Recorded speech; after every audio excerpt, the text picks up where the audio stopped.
अंग्रेजों से आजादी के लिए देश ने लंबे समय तक संघर्ष किया।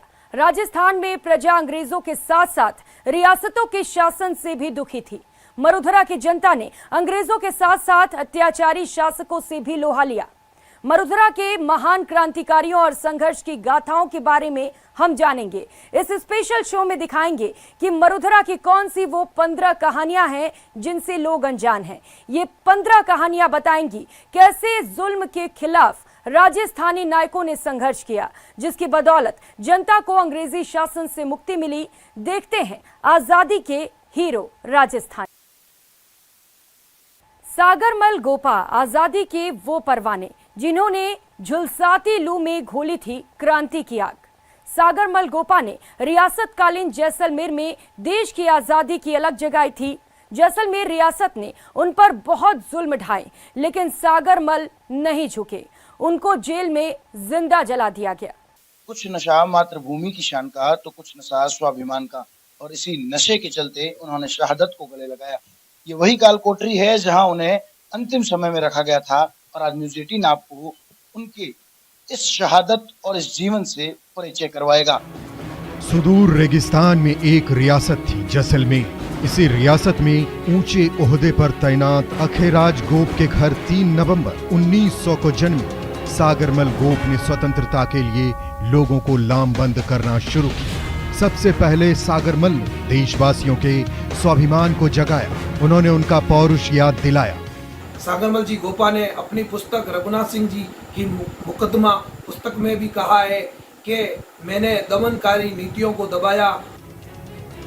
सागरमल आजादी की लड़ाई में पढ़ाई लिखाई की अहमियत समझते थे, तभी उन्होंने 15 साल की उम्र में लाइब्रेरी की स्थापना की। 1921 में गांधी जी के असहयोग आंदोलन का हिस्सा बने। उनकी लिखी किताबों ने हुक्मरानों को डरा दिया था। शासन की प्रताड़ना से परेशान होकर सागरमल नागपुर चले गए, लेकिन पिताजी के पिंडदान के लिए जैसलमेर लौटे। सागरमल को गिरफ्तार करवा दिया गया। जेल में सागरमल को अमानवीय यातनाएं दी जाती थी। इन्हीं काल कोठरियों में आजादी के इस मतवाले ने आखिरी सांस ली। मार्च 1949 को जैसलमेर भी आजाद भारत का हिस्सा हो गया। भारत सरकार ने इनकी शहादत को नमन करते हुए स्मृति में रखने के लिए 1986 में इनके नाम का डाक टिकट भी जारी किया। न्यूज़ 18 भी इन आजादी के दीवानों को नमन करता है। डूंगरपुर जिले में शिक्षा की आजादी के लिए भी चली जंग में आदिवासी बाला कालीबाई ने अपने प्राण न्यौछावर कर दिए। इस बालिका ने अंग्रेजों का विरोध कर वीरता की ऐसी मिसाल कायम की जिसे लोग आज भी याद करते हैं। आदिवासी बहुल डूंगरपुर जिले के गांव रास्तापाल की कालीबाई ने 12 वर्ष की उम्र में 19 जून 1947 को जागीरदारों और अंग्रेजों के शोषण के खिलाफ बहादुरी की ऐसी मिसाल कायम की जिससे इलाके के आदिवासी समाज में शिक्षा की अलग जगी। आदिवासी वीर बाला महज 12 साल की थी। इतनी छोटी उम्र में ही अपने गुरु की जान बचाने के लिए अंग्रेजों से जा भिड़ी। अकेले ही फिरंगियों पर टूट पड़ी थी। हसिया को हथियार बना अंग्रेजों का डटकर मुकाबला किया। आखिरी सांस तक लड़ी और शहीदों में अपना नाम दर्ज करा गई। और दानाबाई खांड को जीप के पीछे घसीट करके लेके जा रहे थे तो 13 वर्ष की एक बालिका जिसका नाम था कालीबाई कलासुआ, वो अपनी माँ के साथ खेत में काम कर रही थी और वो भी उस विद्यालय में पढ़ने जाती थी। तो उसने देखा कि हम उसके गुरुजी को जीप के पीछे घसीट के ले जा रहे हैं, तो वो दौड़ती हुई आई और उसके पास जो हाशिया था जिससे घास काटते हैं उससे वो रस्सी काट दी और वो दानाबाई को छुड़ाया। इससे पुलिस क्रोधित होकर के उसी समय इन दोनों को गोली मार के उनकी हत्या कर दी। डूंगरपुर में कालीबाई शिक्षा की देवी के तौर पर पूजी जाती हैं। मांडवा गांव में करोड़ों की लागत से कालीबाई पैनोरमा का निर्माण कराया गया है, जो उनके बलिदान की पूरी कहानी बयां करता है। कालीबाई के बलिदान से आदिवासी अंचल डूंगरपुर में शिक्षा की ऐसी जोत जली कि उस जोत के उजाले में आज हजारों लाखों आदिवासी युवा शिक्षा अर्जित कर अपना भविष्य बना रहे हैं। एक अनुमान के मुताबिक आज डूंगरपुर जिले में आदिवासी समाज के 10,000 से ज्यादा शिक्षक, करीब 500 डॉक्टर और 50 से ज्यादा प्रशासनिक अधिकारियों के साथ हजारों की संख्या में अन्य विभागों में कर्मचारी कार्यरत हैं और यह कारवा लगातार बढ़ता जा रहा है। तात्या टोपे, भला इस नाम को कौन नहीं जानता। आजादी की पहली लड़ाई के दौरान तात्या टोपे ने राजस्थान में 10 महीने का समय बिताया था। इस दौरान उन्होंने आदिवासियों को संगठित किया और आजादी की अलख जगाई थी। तात्या टोपे अंग्रेजों के निकट हुआ करते थे, लेकिन अंग्रेज कभी उनको पहचान नहीं पाते थे। इसकी वजह से तात्या टोपे अंग्रेजों से बचकर निकल जाया करते थे। तात्या टोपे देश के पहले स्वतंत्रता संग्राम के दौरान एक नाम ऐसा था जिनके नाम से अंग्रेजों में दहशत थी। इतिहासकार बताते हैं कि आजादी की लड़ाई में तात्या टोपे के योगदान को कभी भुलाया नहीं जा सकता। तात्या टोपे ने राजस्थान में जो जन जागरण किया और बांसवाड़ा में है, टोंक में है, वहाँ पर अधिकार किया उन्होंने, और अधिकार भी किया, और उसके बाद अंग्रेजों ने वापस उनको अगेंस्ट में युद्ध किया। लास्ट में जाकर के जब राजस्थान में पूरे में जागरण हुआ, राजस्थान के लोगों में चेतना आई। राजस्थान से भी तात्या टोपे का जुड़ाव रहा है। इतिहास में वर्णन है कि तात्या टोपे करीब 10 महीनों तक राजस्थान में ही रहे थे। इस दौरान टोंक, सवाई माधोपुर और बूंदी में तात्या टोपे का आना हुआ था। इसके बाद वो भीलवाड़ा, गंगापुर, नाथद्वारा और बांसवाड़ा भी गए थे। कई दिनों तक राजस्थान की यात्रा कर लोगों को संगठित किया था। इस दौरान लोगों का भी उनको अपार समर्थन मिला था। कई जागीरदारों ने भी उन्हें सहयोग किया, लेकिन कुछ इतिहासकारों की माने तो रियासतों से तत्कालीन समय उम्मीदों के अनुरूप मदद नहीं मिल सकी थी। इस बात में कोई दोहराए नहीं कि तात्या टोपे की असाधारण बहादुरी ने अंग्रेजों के छक्के छुड़ा दिए थे। अंग्रेजों से आजादी के लिए राजस्थान में कई क्रांतिकारी सर्वस्व न्यौछावर करने को तत्पर थे। इनमें से एक आजादी के दीवाने थे जोरावर सिंह बारहट। जोरावर सिंह ने ब्रिटिश शासन की चूल्हे हिला दी। अंग्रेज उनको पकड़ने के लिए पीछे पड़े रहे, लेकिन ये अंतिम सांस तक अंग्रेजों के हाथ नहीं आए। जब बात आज़ादी के आंदोलन की होती है तो जोरावर सिंह बारहट का नाम चुनिंदा स्वतंत्रता सेनानियों में सबसे पहले आता है, जिन्होंने तमाम सुख और वैभव को त्याग कर आज़ादी के आंदोलन का रास्ता चुना था। आजादी के नारों पे पलने वाले राजस्थान की धरा पर ऐसे वीर सपूत पैदा हुए जिन्होंने तपती रेत से झुलसती लू तक को अपने आगे टिकने नहीं दिया। इन्हीं में से एक है क्रांतिकारी जोरावर सिंह बारहट, जिनका जन्म 12 सितंबर 1883 को उदयपुर में हुआ। इनके परिवार में सभी क्रांतिकारी थे। इनके भाई केसरी सिंह बारहट से तो अंग्रेज भी खौफ खाते थे। रास बिहारी बोस ने लॉर्ड हार्डिंग्स बम कांड की योजना को अमली जामा पहनाने के लिए जोरावर सिंह को चुना था। जयपुर के वर्धमान विद्यालय जो अर्जुनलाल सेठी द्वारा स्थापित किया गया है 1907 में, वहाँ पर जोरावर सिंह बारहट ने एक विद्यार्थी बनकर के प्रशिक्षण लिया, क्रांतिकारी काम करने का प्रशिक्षण लिया, और उनके मार्गदर्शक हुआ करते थे रास बिहारी बोस हैं। 23 दिसंबर 1912 को वायसराय लॉर्ड हार्डिंग्स का जुलूस दिल्ली के चांदनी चौक से गुजर रहा था। जैसे ही जुलूस सामने से गुजरा, जोरावर सिंह ने हार्डिंग्स पर बम फेंक दिया, लेकिन पास खड़ी महिला के हाथ से टकरा जाने से निशाना चूक गया और हार्डिंग्स बच गया। लेकिन इस घटना ने ब्रिटिश साम्राज्य की चूल्हे हिला दी थी। भले ही बम फेंकने के दौरान जोरावर सिंह बारहट का निशाना चूक गया हो, लेकिन उनके साहसिक भरे कदमों से अंग्रेजी हुकूमत की चूल्हे हिल गई थी। खास बात तो ये भी थी कि वे अंग्रेजी हुकूमत के पकड़ में भी नहीं आए। केसरी सिंह बारहट उच्च कोटि के कवि और क्रांतिकारी थे। उन्होंने अपनी रचनाओं से राजस्थान के राजाओं में देशभक्ति जगाई और उन्हें फिरंगी हुकूमत के खिलाफ लामबंद किया। स्वतंत्रता आंदोलन में अपना महत्वपूर्ण किरदार निभाने वाले अजीबोशान शख्सियत केसर सिंह बारहट ने न केवल अपनी लेखनी और कला से राजाओं में देश प्रेम भरा, वहीं वीर भारत सभा बनाकर अंग्रेजों के सामने एक फौज खड़ी कर दी। राजस्थान की धरती में ऐसे भी वीर सपूत पैदा हुए जिन्होंने तपती रेत से होकर झुलसती लू तक को भी अपने आगे टिकने नहीं दिया। ऐसे ही योद्धा थे ठाकुर केसरी सिंह बारहट। केसरी सिंह ने राजस्थान के क्षत्रियों और अन्य लोगों को ब्रितानी गुलामी के खिलाफ एकजुट करने, शिक्षित करने और उनमें जागृति लाने के लिए कार्य किया। 1914 के महत्वपूर्ण योगदान दिया। अब बात शेखावटी के चिड़ावा कस्बे में सामंतों के शोषण के खिलाफ आजादी की अलग जगाने वाले उस शख्स की, जिसके विरोध की एक छोटी सी चिंगारी पूरे शेखावटी क्षेत्र में किसान आंदोलन बन गई। चिड़ावा का आंदोलन शेखावटी में सामंत प्रथा के खिलाफ एक पहली आवाज थी। इसके बाद किसानों ने सामंतों के खिलाफ आवाज उठानी शुरू कर दी और खेतड़ी के राजा अमर सिंह के खिलाफ आवाज उठनी शुरू हो गई। झुंझुनू के चिड़ावा में खेतड़ी के राजा के अत्याचार के खिलाफ मास्टर प्यारेलाल ने आवाज उठाई।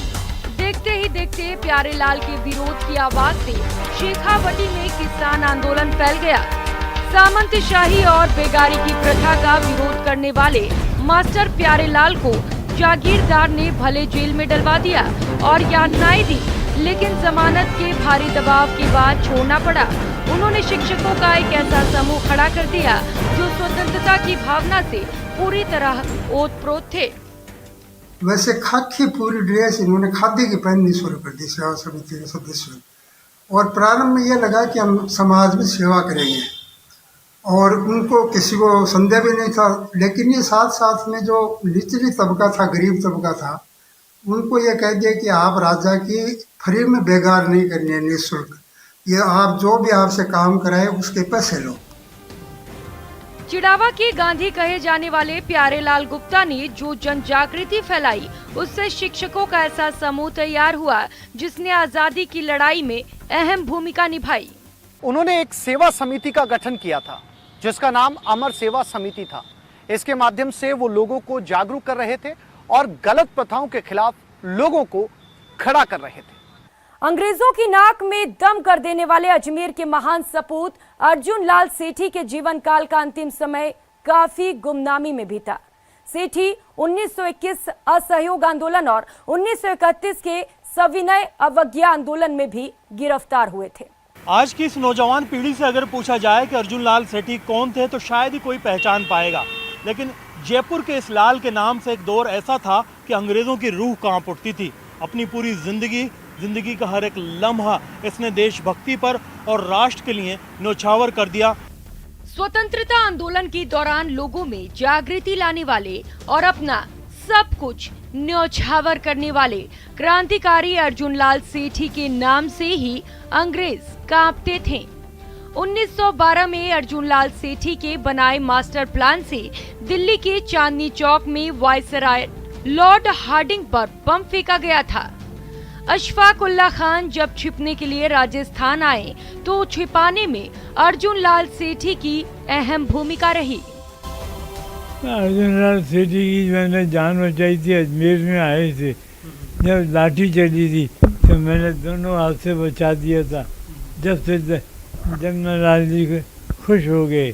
सेठी साहब हमारे दादाजी हमेशा समाज सेवा में लगे रहते थे, असहयोग आंदोलन में और बाकी आंदोलन में सेठी साहब की भूमिका बहुत अग्रणी थी। अर्जुन लाल सेठी चाहते तो किसी भी राजघराने में प्रधानमंत्री जैसे अहम पदों पर सुसज्जित हो सकते थे। उनको जयपुर घराने से ऑफर भी मिला, लेकिन उन्होंने देश के लिए सब कुछ कुर्बान कर दिया। आज भले ही देश उनको भूल गया हो, लेकिन उस शख्स को भुलाना हमारी बदकिस्मती है जिसने अपनी जिंदगी का हर लम्हा आजादी के लिए कुर्बान कर दिया था। स्वतंत्रता पाने के लिए हजारों युवाओं ने अपनी प्राणों की आहुति दी। इन्हीं में से एक है बिजोलिया आंदोलन, जिसे लोग बड़े गर्व से याद करते हैं। दुनिया के सबसे लंबे किसान आंदोलन का बीज इस छोटे से कमरे से फूटा था, जहां पर साधु सीताराम दास के निर्देशन में विजय सिंह पथिक और माणिक्यलाल वर्मा ने देश भर में स्वतंत्रता संग्राम का बिगुल फूंका, और उसी का नतीजा रहा कि विजय सिंह पथिक और माणिक्यलाल वर्मा का नाम, साथ में साधु सीताराम दास का नाम आज भी बड़ी शिद्दत से लिया जाता है। अंग्रेजों के आने के पहले हमारे यहाँ का किसान खेती बाड़ी के साथ ही अपनी जमीन का मालिक भी होता था, लेकिन अंग्रेजों के आने के बाद व्यवस्था बदल गई। किसान मजदूर बना दिए गए, लिहाजा अन्नदाता अंग्रेजी हुकूमत के खिलाफ हमेशा हमलावर रहे। राजस्थान में भी किसानों के एक आंदोलन ने गोरों को हलकान कर रखा था, जिसे दुनिया बिजोलिया आंदोलन के नाम से जानती है। 1883 में जन्मे साधु सीताराम दास ने आंदोलन का नेतृत्व किया, जो बिजोलिया जागीर से शुरू होकर आसपास के इलाकों में भी फैल गया। अलग अलग समय पर अलग अलग लोगों ने आंदोलन का नेतृत्व किया, जिनमें विजय सिंह पथिक और माणिक्यलाल वर्मा के नाम खास तौर पर लिए जाते हैं। साधु सीताराम दास जी मेरे दादाजी थे और किसान आंदोलन की नींव इस यहाँ से हमारे मकान से रखे और यहाँ से शुरू हुई थी। विजय सिंह जी प्रतीक उनके चेले थे और पूरी किसान आंदोलन की पूरी टीम उनके साथ थी और यहाँ से किसान आंदोलन का श्री गणेश हुआ था। 1897 में शुरू हुआ आंदोलन 1941 में किसानों की जीत के साथ खत्म हुआ। साधु सीताराम दास के नेतृत्व में विजय सिंह पथिक और माणिक्यलाल वर्मा ने अंग्रेजों का मुकाबला किया, साथ ही साथ किसानों के हित में भी जमकर के लड़ाई लड़ी। अब बात बांसवाड़ा के मानगढ़ धाम की, जहां अंग्रेजी हुकूमत से लोहा लेते हुए 1500 आदिवासी क्रांतिकारी शहीद हो गए थे, लेकिन वर्तमान में मानगढ़ धाम बदहाली की मार झेलने को मजबूर है। मानगढ़ धाम, जिसे जलियांवाला बाग से भी जाना जाता है, इसमें कई आदिवासी शहीद हुए हैं। इस स्मारक पे उनकी शहादत में बनाया गया है। जलियांवाला नरसंहार से 6 साल पहले 17 नवंबर 1913 को आज ही के दिन राजस्थान गुजरात की सीमा पर बसे बांसवाड़ा जिले में अंग्रेजों ने हैवानियत की सारी हदें पार कर दी थी और रजवाड़ों के बहकावे में आकर अंग्रेजों ने 1500 भील आदिवासियों को बेरहमी से मौत के घाट उतार दिया था। आज लोग उसे मानगढ़ धाम के नाम से जानते हैं। जब भी मानगढ़ धाम की चर्चा आती है, मन मस्तिष्क में जब इसका विचार आता है, तो बरबस हमारे मन में गोविंद गुरु का वो त्याग और हजारों भक्तों का उनके नेतृत्व में देश की आजादी के लिए किया गया बलिदान याद आता है। भील आदिवासियों ने उस वक्त अंग्रेजों के खिलाफ हल्ला बोल रखा था। आदिवासी लंबाड़ा समाज से आने वाले महान गोविंद गुरु की अगुवाई में आदिवासी मानगढ़ धाम की पहाड़ी पर एकजुट हुए। देश की आजादी के लिए जहां उन्होंने हंसते हंसते अपने प्राणों को न्यौछावर कर दिया, वहीं दूसरी तरफ समाज और देश की रक्षा के लिए, समाज के पुनर्निर्माण के लिए उन्होंने अपने समाज में व्याप्त कुरीतियों का भी विरोध किया। आजादी की लड़ाई में भील आदिवासियों ने अपना सब कुछ कुर्बान कर दिया, लेकिन उन्हें कभी भी उचित सम्मान नहीं मिल पाया और स्थानीय लोगों के मानगढ़ धाम को राष्ट्रीय धरोहर घोषित करने की मांग पर भी आज तक विचार नहीं हुआ। आकाश, न्यूज़ 18 राजस्थान, बांसवाड़ा। अब बात उदयपुर के झाडोल क्षेत्र में हुए भोबट यानी भील और एकी आंदोलन की, जिसने अंग्रेजों के छक्के छुड़ा दिए। राजस्थान और गुजरात के दक्षिण क्षेत्र में एक ऐसे क्रांतिकारी हुए जिनका नाम मोतीलाल तेजावत था। मोतीलाल तेजावत ने आदिवासी अंचल में भोबट आंदोलन का आगाज किया, जिसे कुचलने के लिए अंग्रेजों ने हमला किया और उसमें करीब 1200 किसानों की मौत हो गई। भोबट आंदोलन के मुख्य सूत्रधार मोतीलाल तेजावत रहे, जिन्होंने आदिवासियों और किसानों के हक के लिए लड़ाई शुरू की और बेगारी का विरोध करते हुए जंगल को आदिवासियों की संपत्ति बताया। तेजावत ने अंचल के आदिवासियों को उनके अधिकारों के लिए जागरूक किया और 1921 में एक बड़ी सभा का आयोजन किया। और उसी असंतोष का नतीजा जो था वो बिजोली आंदोलन भी था और उसी का प्रभाव यहाँ आया और उसकी जो अगुवाई थी वो मोतीलाल जी तेजावत ने। मोतीलाल तेजावत के नेतृत्व में हजारों किसान एक जगह जमा हुए। अंग्रेजों को लगा कि ये सभा उनके खिलाफ साजिश रचने के लिए बुलाई गई है। उसके बाद मेजर शटन के आदेश पर अंग्रेजों ने गोली चलाई, जिसमें 1200 किसान मारे गए। कई किसानों ने कुएं में कूदकर अपनी जान दे दी। मोतीलाल तेजावत ने अपने आंदोलन को राजस्थान के झाड़ोल और सिरोही के अलावा गुजरात तक चलाया और किसानों के साथ आदिवासियों को उनके अधिकारों के प्रति जागरूक करने का काम किया। तेजावत के आंदोलन का ही परिणाम रहा कि आदिवासी किसान अपने अधिकारों के प्रति जागृत होने लगे, तो वहीं आदिवासियों में राजनीतिक जागृति भी उत्पन्न हुई। मोतीलाल तेजावत को इस आंदोलन में प्रजामंडल का सहयोग भी मिला। और अब बात राजस्थान में ब्रिटिश हुकूमत के खिलाफ 1857 की क्रांति की शुरुआत की। अजमेर के नसीराबाद की सैनिक छावनी में बगावत की पहली चिंगारी भड़की थी। बात 1857 की क्रांति की होती है तो राजस्थान में इसका आगाज होता है अजमेर की नसीराबाद छावनी से। नसीराबाद छावनी से उठी क्रांति की लपटें बाद में पूरे राजस्थान में दिखाई दी। ये वीरों की भूमि है, रण बांकुरों की धरती है। यह अजमेर का नसीराबाद सैनिक छावनी है, जो अंग्रेजों के खिलाफ 1857 की क्रांति का गवाह रहा है। उत्तर प्रदेश के मेरठ छावनी में मंगल पांडे ने फिरंगियों के खिलाफ बगावत का बिगुल फूंका था। तो बगावत की चिंगारी सबसे पहले नसीराबाद छावनी तक पहुंची और पूरे राजस्थान में क्रांति की लपटें फैलती चली गई थी। अंग्रेज अधिकारियों और भारतीय सैनिकों के बीच भेदभाव से पनपे रोष के साथ नसीराबाद छावनी में गाय में सूअर की चर्बी ने विद्रोह की आग को भड़काने का काम किया। पूरे राजस्थान में नसीराबाद छावनी से फैली बगावत की आग को कुचलने की पूरी कोशिश की गई थी। जब ईस्ट इंडिया कंपनी आई तो उन्होंने देखा यहाँ तो कोई शक्ति, एक शक्ति है ही नहीं। मुगल सत्ता चरमरा गई है, मराठों में फूट पड़ गई है, लोकल रियासतें हैं वो अपने अपने हाल में मस्त है। उन्होंने उस बिखराव का फ़ायदा उठाया और 1757 तक ईस्ट इंडिया कंपनी ने भारत के ऊपर अपना आधिपत्य स्वीकार कर लिया। क्रांतिकारियों के निशाने पर अंग्रेजों के संरक्षण में पलने वाले राजघराने आए तो सामंतों के विद्रोह के स्वर फूट पड़े थे। विद्रोह की भड़की आग से अंग्रेजी हुकूमत की चूल्हे हिल गई थी। न्यूज़ 18 राजस्थान के लिए अजमेर से चंद्रशेखर शर्मा की रिपोर्ट। और अब बात सीकर के स्वतंत्रता संग्राम के सेनानी जमना लाल बजाज की।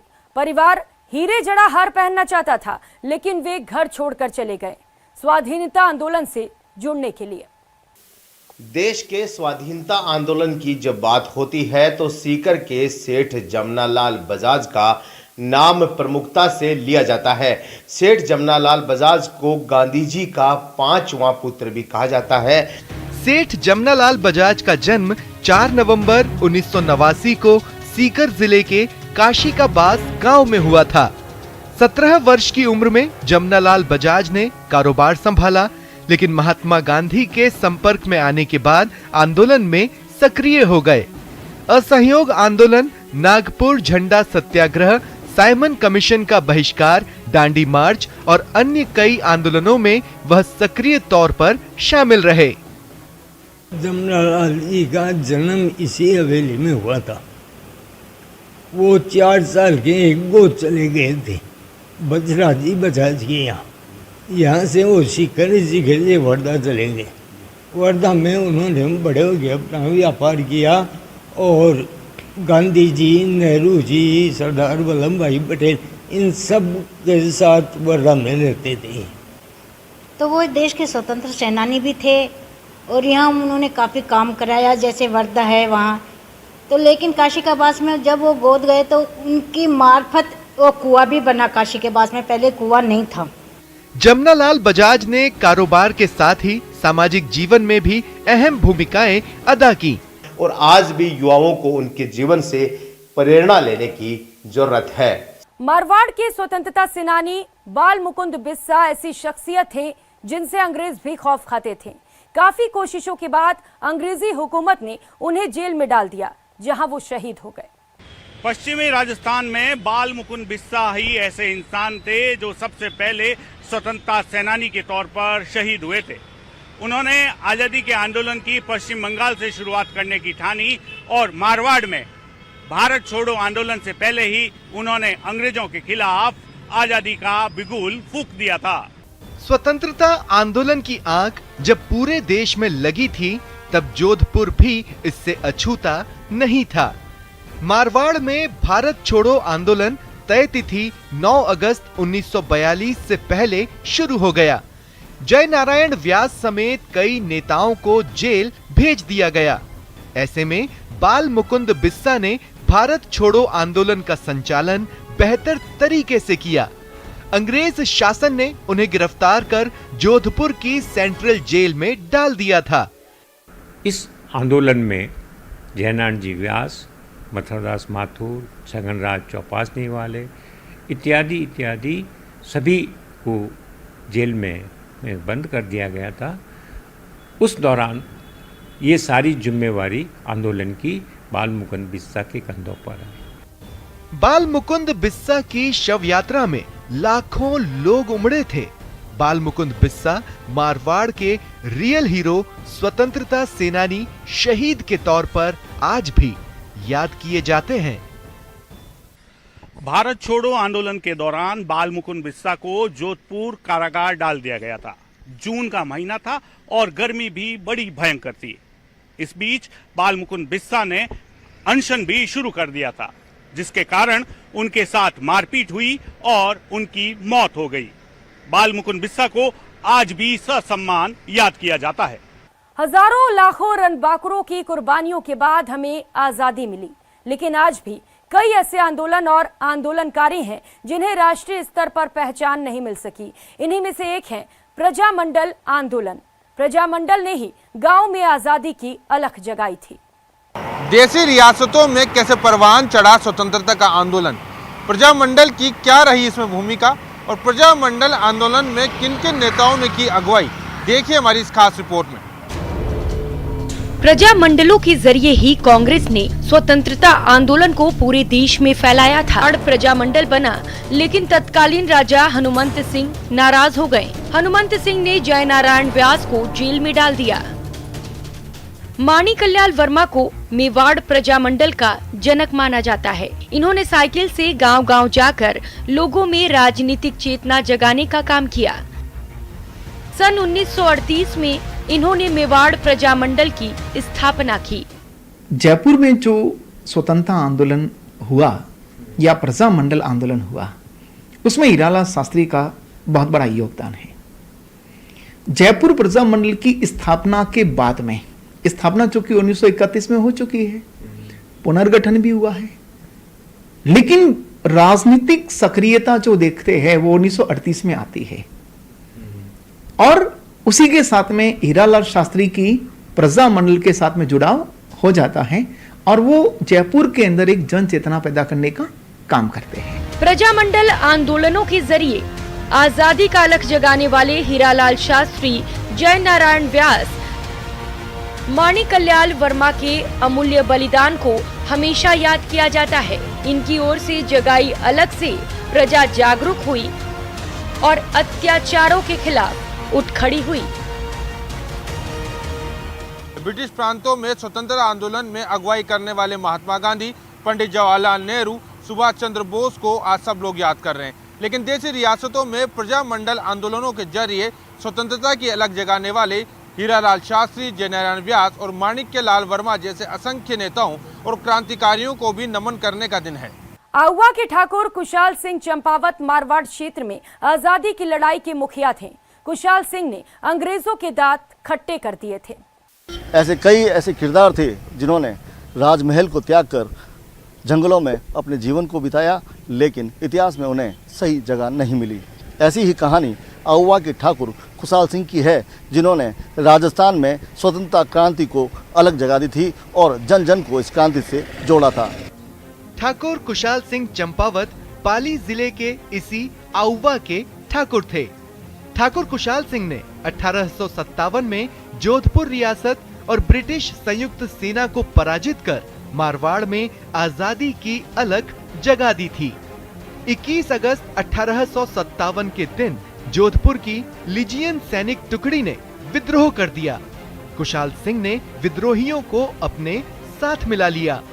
ब्रिटिश लेफ्टिनेंट हीथकोट के नेतृत्व वाली जोधपुर की फौज को कुशाल सिंह और उनकी टुकड़ी ने शिकस्त दे दी। आहुआ के ठाकुर कुशाल सिंह जी सन 1857 की स्वतंत्रता संग्राम के राजस्थान में प्रथम सूत्रधार थे। वे इस संग्राम के सबसे प्रमुख सेनापति के रूप में उभरे और आहुआ को संग्राम का केंद्र बिंदु बनाया। आहुआ ने ब्रिटिश हुकूमत की नींव हिला दी थी। मारवाड़ में आज भी आहुआ और ठाकुर कुशाल सिंह को 1857 के प्रतीकों के रूप में स्मरण किया जाता है। अंग्रेज के जो एजेंट थे मार्क मिशन, उनको काट कर उन्होंने उल्टा लटका दिया था अपने किले की पॉल के बाहर, जिसका एक उदाहरण पूरे हिंदुस्तान में पहला एकमात्र उदाहरण है जिसमें एक अंग्रेजी सेनापति को इस तरह से काट कर लटकाया गया था। आहुआ के ठाकुर का जो योगदान भारत की स्वतंत्रता को लेकर है वो उसे बुलाया नहीं जा सकता। इस खास पेशकश में फिलहाल इतना ही। मुझे दीजिए इजाजत। नमस्कार।